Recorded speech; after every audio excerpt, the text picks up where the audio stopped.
The people who are making a statement that they are anti-nuclear and because they belong to Greenpeace or the Sierra Club or whatever, they're not about to change their mind. They're in the business of being against nuclear energy.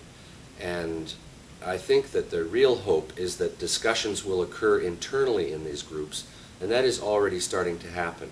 In groups like the NRDC, for example, pretty high-level people that we know in that organization do not agree with their organization's position on nuclear energy.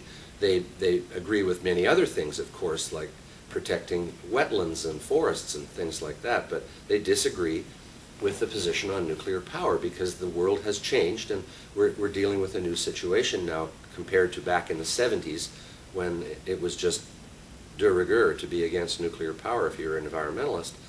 I think a lot of people are rethinking this subject, but they're having to do it privately. I mean, one of the reasons I left the organized environmental movement when I left Greenpeace after being in it for 15 years was it became doctrinaire, and it became so that you couldn't talk about things. It was like such an anti-intellectual environment to be in that I could just no longer stand it at a certain point.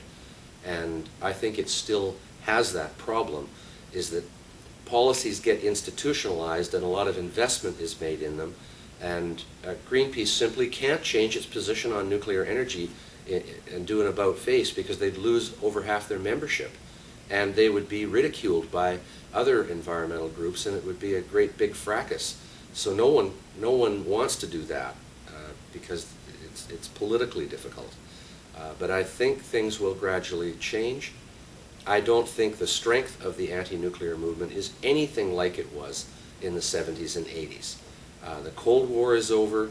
Climate change is the big issue. Anybody who actually looks at it can see that nuclear energy not only can play an important role in reducing fossil fuel consumption, but already is playing an important role.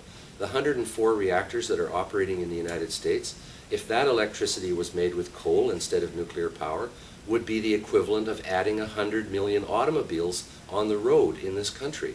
And imagine how much additional air pollution and greenhouse gas emissions that is. 100 million cars is a lot.